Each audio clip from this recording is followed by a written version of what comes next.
Hello everyone, मेरा नाम प्रवीण है and I welcome you at free online coaching Bhopal study centre. इस वीडियो लेक्चर में मैं आपके साथ एससी वर्मा का जो न्यूटन्स लॉ का क्वेश्चन नंबर 17 डिस्कस करूंगा।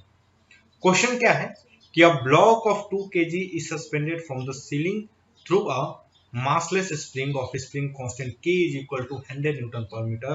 What is the elongation of the spring? If another 1 kg is added to the block, what would be the further elongation? तो चलिए इस क्वेश्चन को थोड़ा समझने की कोशिश करते हैं। तो देखो, एक सीलिंग है। ओके, एक फोटो बना लेते हैं। This is the ceiling. A block of mass 2 kg is suspended from the ceiling through a massless spring of spring constant 100 Newton पर मीटर। ओके, तो ये एक स्प्रिंग है, मासलेस स्प्रिंग।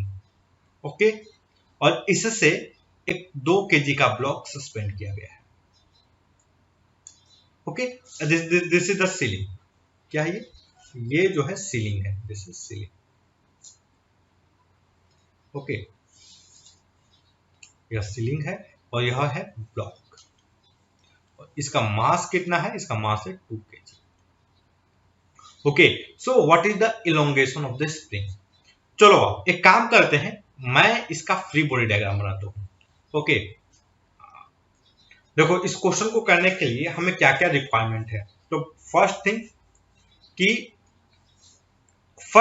जो सेम है, पहला चीज तो हमें फ्री बॉडी डायग्राम बनानी चाहिए। हमें क्या बनाना है? Free body diagram.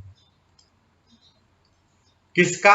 तो हम बनाएंगे ब्लॉक का और प्लस स्प्रिंग का। ओके, हम फ्री बॉडी डायग्राम किसका बनाएंगे? फ्री ब्लॉक का और स्प्रिंग का। तो फ्री बॉडी डायग्राम बनाएंगे। और सी इस क्वेश्चन को मतलब मे बी सिंपल, बट हमें फर्दर क्वेश्चन मतलब आगे के जो डिफिकल्ट क्वेश्चन है, चैलेंजिंग क्वेश्चन, उनको सोल्व करने के लिए स्प्रिंग का फ्री बॉडी डायग्राम बनाना बहुत जरूरी है। ओके, तो हम क्या बनाएंगे, मतलब हम अभी ब्लॉक का प्लस स्प्रिंग का फ्री बॉडी डायग्राम बनाएंगे। उसके बाद हम क्या करेंगे? We are going to analyse the motion. हम मोशन की एनालिसिस करेंगे। ओके, और फिर हम लॉज लगाएंगे न्यूटन्स लॉ के। ओके, तो चलो, तो सबसे पहले मैं इस जो ब्लॉक है इस ब्लॉक को बनाता हूं। तो ब्लॉक पे देखो जो फोर्सेस लग रहे हैं वो एक लग रहा है mg। ओके, 2g कर देते, 2 kg मास है। और ऊपर जो लग रहा है वो फोर्स बाई स्प्रिंग है। क्या ये? Spring force, force by spring. चलो अब मैं स्प्रिंग का फेवर डायग्राम बनाता हूं। तो देखो स्प्रिंग को यहां से कट कर देते हैं। तो ये एक चीज देखो, यहां पर ये जो ब्लॉक है, ये जो फोर्स है, ये 2 kg ब्लॉक पर कौन लगाया? स्प्रिंग ने लगाया। तो ये 2 kg ब्लॉक भी स्प्रिंग पर फोर्स लगाएगा बाय न्यूटन लॉ, और इस फोर्स इस डायरेक्शन में होगा। ओके, और ये मासलेस है, ये स्प्रिंग मासलेस है, तो net force on the spring should be 0। So there must be a force in this direction of equal magnitude. Okay, और ये फोर्स कौन लगाएगा? ये फोर्स लगाएगा ये सीलिंग। ये फोर्स कौन लगाएगा? ये जो एफएस है यहां पे इस एंड पे, वो कौन लगाएगा? ये सीलिंग लगाएगा। ओके, चलो अब देखो, अगर आप स्प्रिंग के बारे में पढ़े होंगे, अगर आप जो है स्प्रिंग पे बारे में पढ़े होंगे, तो आप ये बहुत आसानी से लिख सकते हो। F S is equal to K X, और यहां पर एक्स क्या है? elongation. X is elongation from equilibrium. Equilibrium position of string. Okay, elongation from equilibrium position of string. Position of string. ये क्या है? ये है x। मतलब ये देखो, ये जो है ये स्प्रिंग का नेचुरल लेंथ है। ये जो लेंथ है स्प्रिंग का नेचुरल लेंथ है, और हमने ये मास लगाया तो जो स्प्रिंग का ये जो लेंथ है इतना बढ़ गया, ये एक्स अमाउंट जो क्या हो गया? बढ़ गया ये। तो व्हाट इज द फोर्स? जो फोर्स होगा वो होगा आपका के एक्स। ओके, तो क्वेश्चन में ही पूछा what is the elongation. Question में क्या पूछ रहा है? इलोंगेशन। चलो, तो इलोंगेशन बताने के लिए अब हम थोड़ा सा मोशन के एनालिसिस करते हैं। तो देखो ऐसा है, स्प्रिंग ये क्या है, लिखा है ब्लॉक इज सस्पेंडेड, ओके, और कुछ मतलब बताया नहीं है, कुछ भी नहीं दिया है।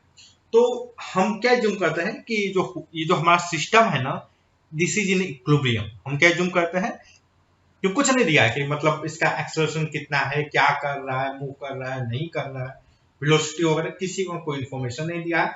सो for sake of simplicity, we are going to assume that this system, this block is in equilibrium. तो ब्लॉक इज इन इक्विलिब्रियम, इसका मतलब क्या है कि net force on the block is zero, मतलब acceleration of the block is zero. Okay, so what can I write, m2g minus kx is equal to 0. So 2g by k is equal to x. And what is g? So what is g? तो देखो अब यहाँ पर 2g की value मैं ले लूं 10 और divided by 100 is equal to x. So x is 0.2 metre. Okay, so what is x? x is 0.3 metre.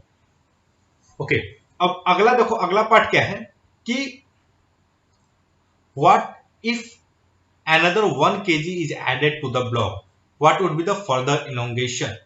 Okay, तो बोला कि 1 kg और ऐड कर दे तो फर्दर इलोंगेशन क्या होगा. चलो, तो अगर 1 kg और ऐड कर दे तो इस जो टोटल मास हो जाएगा हमारा वो 3 kg हो जाएगा, 3g हो जाएगा. Okay, so what can I write कि 3g minus kx is equal to 0. So x is equal to क्या हो जाएगा, 3g by k, this means 0.3 metre. तो फर्दर कितना इलोंगेशन हुआ? So further elongation is